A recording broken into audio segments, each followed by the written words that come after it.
তোশক বা গদি আমাদের প্রতিদিনের আরামের সাথী, কিন্তু নিয়মিত পরিষ্কার না করলে এতে ধুলো, ঘাম আর ব্যাকটেরিয়া জমে যায়। তাই কয়েকটা ছোট টিপস মেনে চললেই তোশক থাকবে একদম নতুনের মতো।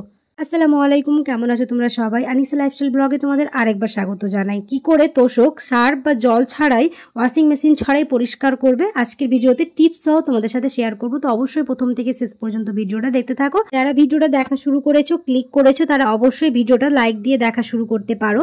তো এখানে আমরা প্রথমে একটা লিকুইড বানিয়ে নেব। তার জন্য এখানে নিয়েছি হচ্ছে জল, তারপর নিয়ে নিতে হবে যে কোনো হচ্ছে ডিশওয়াশার, লিকুইড ডিশওয়াশার নিতে হবে। তারপর দিয়ে দিব হচ্ছে একটুখানি ভিনিগার, বেকিং সোডা, আর দিয়ে দিব হচ্ছে নুন।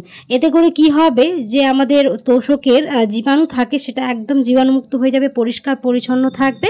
তার জন্য আমাদের প্রথমে এই লিকুইডটাকে বানিয়ে নিতে হবে। আর এই লিকুইড শুধু আমরা তোশক গদি নয়, রান্নাঘরের গ্যাস থেকে শুরু করে সব কিছুই ক্লিন করে রাখি। তো এরকম করে আমি লিকুইডটা বানিয়ে একটা বোতলের মধ্যে রেখে দিই, এতে আমরা অনেক দিন ধরে ইউজ করতে পারি।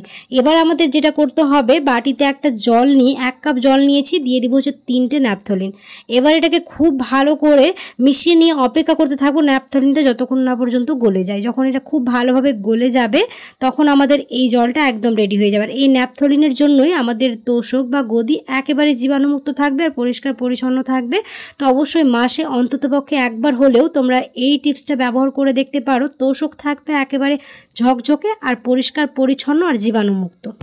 তবে এইগুলো ছাড়াও আরও কিছু কিছু টিপস আমাদের ফলো করতে হবে, যেগুলো রোদে দিতে হবে মাঝে মাঝে। আমাদের তোশক বা গদি মাসে অন্তত একবার রোদে থাকলে ভেতরের আর্দ্রতা আর বাজে গন্ধ চলে যায়। আর তোশকের উপর সবসময় পারলে একটা কভার ব্যবহার করতে হবে, যাতে নোংরা হলে কভারটা পরিষ্কার করে নিতে হবে। এতে করে তোশক অনেকটাই পরিষ্কার থাকবে। এবার যে জলটা আমরা ফুটিয়ে রাখলাম সেই জলের মধ্যে ওই লিকুইডটা দিয়ে দেবো, দিয়ে খুব ভালো করে মিশিয়ে নিয়ে ঠান্ডা করে নেব। ঠান্ডা করে নেওয়ার পর একটা সুতির কাপড় নেব, দিয়ে খুব ভালো করে ভিজিয়ে নিয়ে ভালো করে চেপে নিতে হবে। এবার গদির বা তোশক যাই বলো তার উপরে এরকম ঘষে দিলেই খুব সুন্দরভাবে আমাদের তোশক একেবারে পরিষ্কার হয়ে যাবে। খুব ভালো করে পুরো তোশকটার উপরে এরকম মুছে নিতে হবে ওই জলটা দিয়ে। এরকম কাপড়টা বারবার ধুয়ে নিয়ে আর খুব সুন্দরভাবে মুছে জলটাকে করতে হবে, যাতে কোনো রকম জল না থাকে। একেবারে ভালো করে চিপে নিতে হবে, দিয়ে এরকম তোশক পরিষ্কার করলে তোশক থাকবে একেবারে নতুনের মতো ঝকঝকে। আশা করছি আমার আজকের এই টিপসটা তোমাদের অনেকটাই ভালো লাগলো। আর প্রত্যেকটা গৃহিণীর জন্য এই টিপসটা খুবই কাজে, তাই তোমাদের সাথে শেয়ার করলাম। যদি ভালো লেগে থাকে তাহলে অবশ্যই একটা লাইক করে দিও। আর যারা এখনও আমার চ্যানেলটিকে সাবস্ক্রাইব করোনি, সাবস্ক্রাইব করে দিও। তার সাথে পাশে থাকা বেল আইকনটাকে প্রেস করতে একদমই ভুলো না, সময় মতো নোটিফিকেশন পাওয়ার জন্য। আর যারা অলরেডি এই কাজটি করে রেখেছো তাদেরকে অসংখ্য ধন্যবাদ। অনেকে আছো ভিডিও থেকে চলে যাচ্ছো, লাইক করো না, অবশ্যই লাইক করে দিও, কারণ তোমাদের একটা লাইক আমার ভিডিওকে অনেক দূরে নিয়ে যাবে।